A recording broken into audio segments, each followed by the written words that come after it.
The Seventh Tower by Garth Nix. Book 4, Above the Veil. Chapter 27. Crow grabbed the silver hands and his knees crashed into the plinth. It hurt, but his feet didn't touch the tiles, and the hands did not give way. He hung from them for a moment, then pulled himself up and rested his forearms across the top of the pyramid on either side of the hands. Above him, Tal managed to get in a more comfortable and secure position astride a branch that was positioned so he could look straight down at the keystone. They both stared at it. Crow from a hand's breadth away, Tal from 4 or 5 stretches above. The keystone was a large sunstone, about the size of a circled thumb and forefinger. It was deeply red and continued to pulse with the slow regularity of a heartbeat. Crow suddenly craned forward and studied the stone more closely. There's someone inside it, he said. I can see a woman. Tal leaned down lower. He was too far away to see any detail. The stone just looked red to him. And there's a shadow with the woman, said Crow.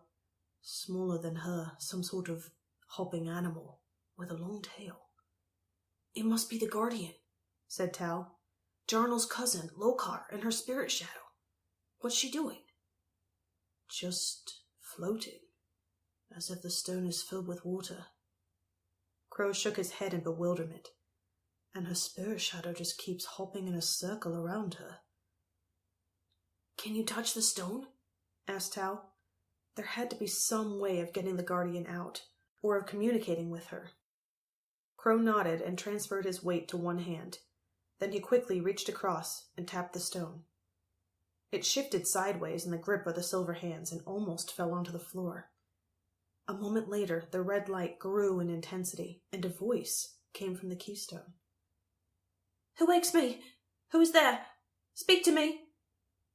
I am Tal Grell Rerum, Tal called out. With me is Crow of the Free Folk.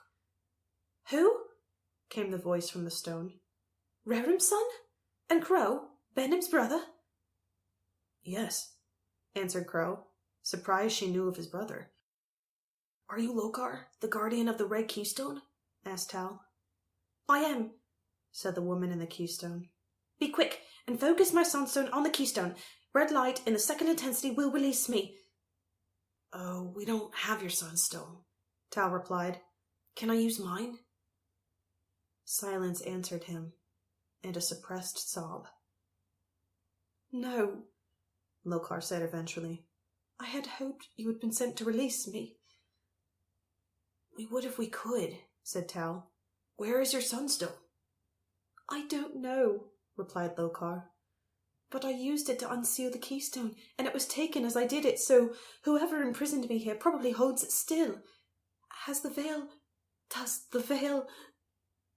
It's still working, Tal told her. A sigh of relief came from the keystone. Then the Empress still guards the secrets of the Violet Keystone, said Lokar. At the least, perhaps there are other keystones still sealed. Rerum may know. Was it he who sent you?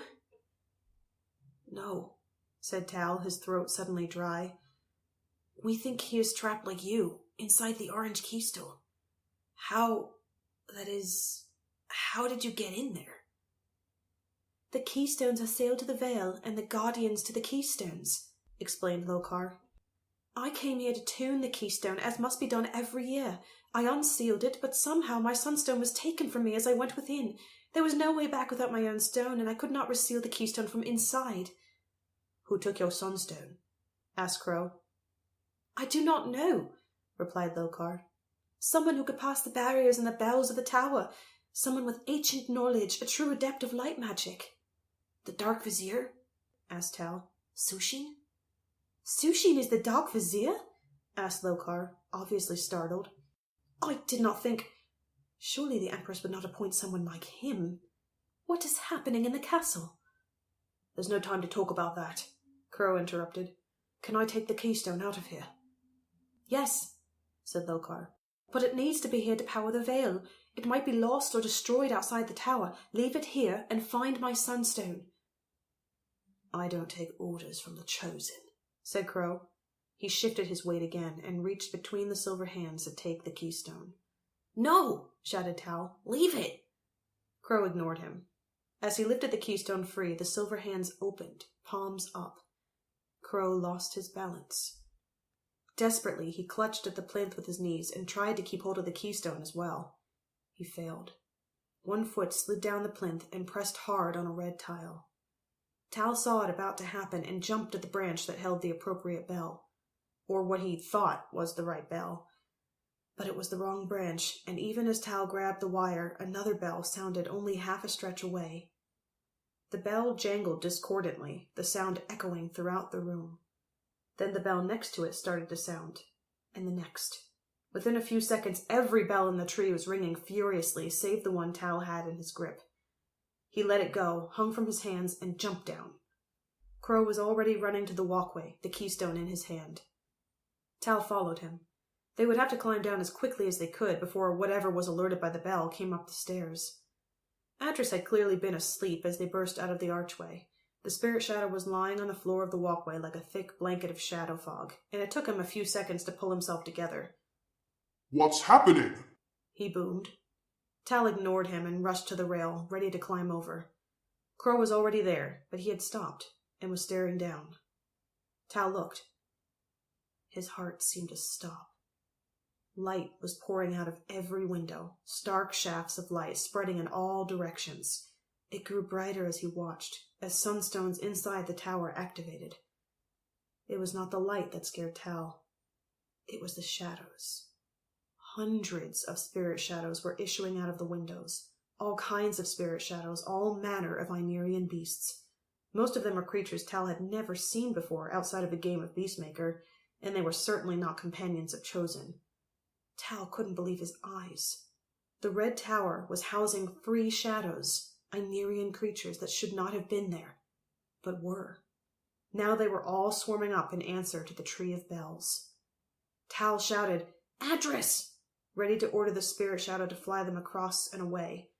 But the command died on his lips as he saw two waspworm shadows launch themselves out of a window and up. There would be no escape by flying. They were trapped.